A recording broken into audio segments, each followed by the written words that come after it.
First day of framing. It's a cold one. It is 23 degrees and that's down here in the valley. We're gonna go up another 2,000 feet higher than here in a minute and start slapping some walls together. I'm now headed back home. I realized I am way underdressed for this and it's gonna be miserable. So I'm gonna get some more clothes and then I'm gonna go to work. We're up on the mountain and it's way warmer up here, like at least 20 degrees warmer. Yeah, it's temperature inversion. I just told you what that was. You didn't know what that was. Come on, bro. Everybody knows what that is. Come on now. Here's our slab the morning after, and today we're gonna build some walls over there and this whole front wall.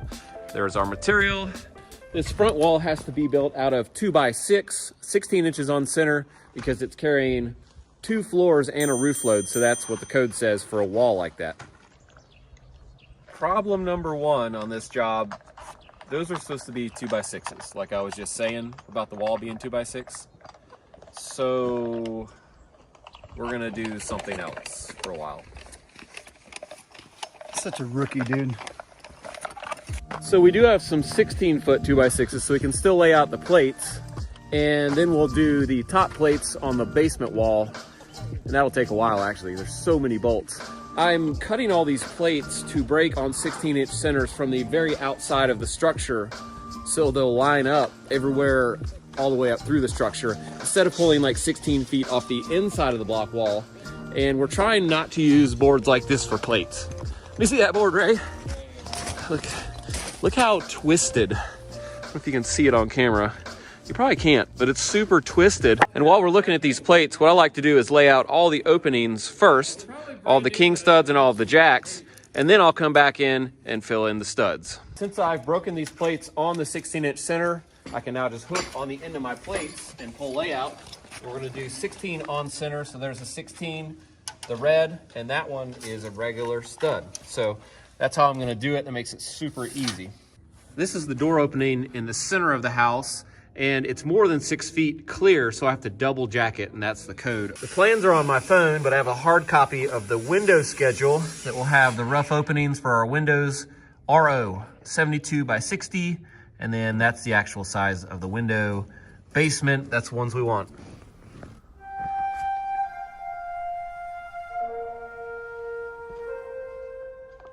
What we're doing now is drilling through the bottom plates with this 5/8 drill bit so that we can bolt the plate down. Now we're drilling both plates at the same time, and we're being careful to drill in between the studs so that we don't have a stud that falls right on top of a bolt and a nut. We're setting our scaffolding back up. We're putting it on wheels so that we can reach up here and put these plates on without having to try to walk on that wall. That'd be dangerous. And we have this taller scaffolding that someone left on a job for like a year or something. They called us and said, hey, do you want this for free? And we said, yeah, we'll take it.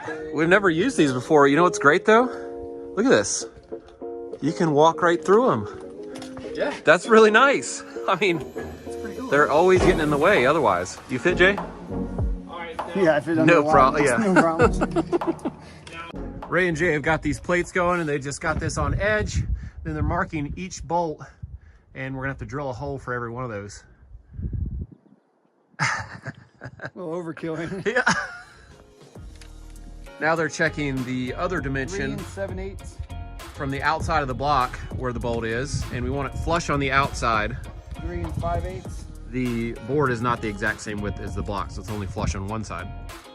4.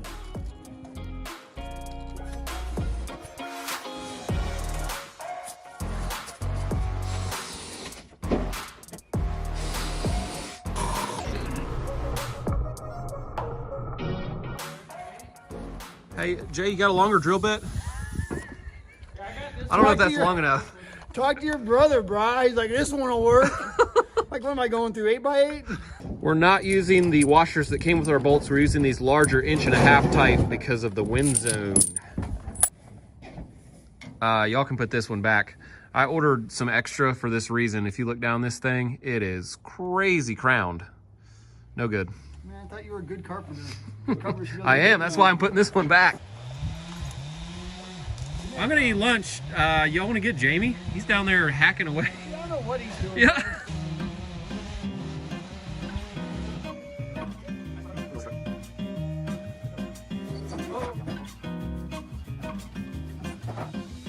Now we've got our 2x6s. We're gonna get our stud height and then we're gonna frame this wall.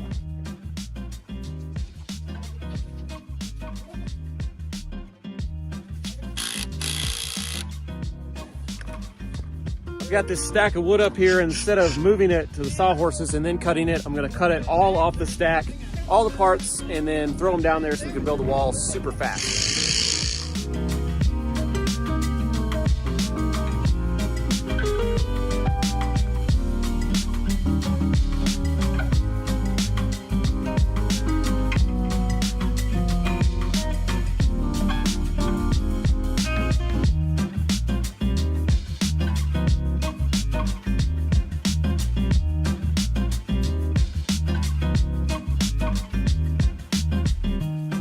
You know what tonight is? Tuesday. Tuesday? Yeah, what about Tuesday? I think you know. My favorite show's on, The Bachelorette. He's not joking. That's what's crazy, is that he really does watch The Bachelorette. He loves it. There's a lot going on super fast here, so let's hit the highlights. We are putting in 81-inch jacks next to our king studs, and we're making box headers that go all the way up to the top plate. There's no cripples. We're leaving the inside piece of the 2x12 off so we can insulate with a piece of foam and then insert the inside piece. We are shooting 4 nails in the end of each stud because we're using the 0.12 thickness nails. Code for those is 4 on a 2x6. We also did something pretty dumb. We took our pre-drilled bottom plate, there it is, and we put it on the top by accident. And now we have to re-drill this bottom plate. So he said we, but he was being nice because actually it was my fault.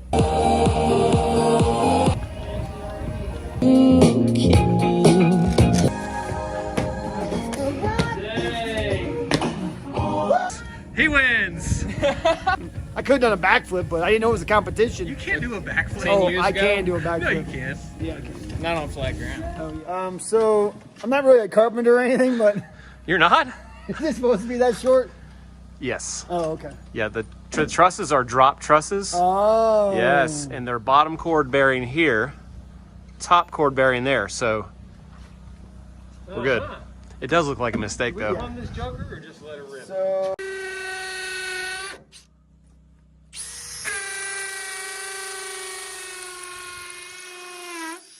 That's a terrible noise. I know, this is one of the awful sounds of construction. That was easy. We're running a generator to run our compressor. This compressor hasn't shut off since we turned the generator on, so there's something wrong with it. We're just gonna let it run if it blows, oh well. We're doing this blocking so that we have solid nailing behind all the plywood edges. And that's a code thing for the wind zone, actually. Wow. Yeah.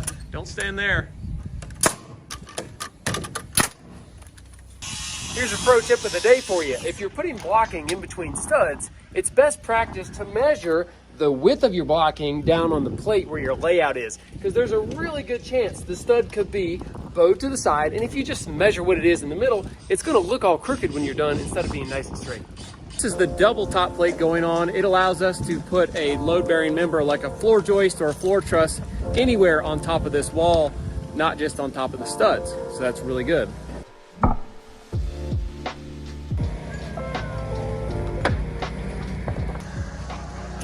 This is our end truss. It's just 2 2x4s because that's how much of the trusses are gonna lap on our double top plate over there.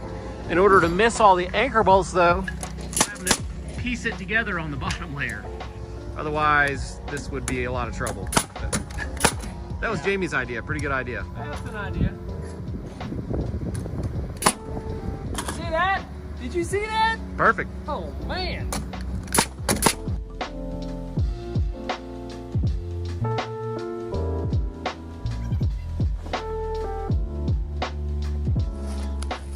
Well, we got our first wall up today and got all of our plates down. We're gonna call it a day there. Tomorrow, we hope to set the floor trusses. Thanks for building with us today. We'll see you next time. you know what they say. Thanks for building with us.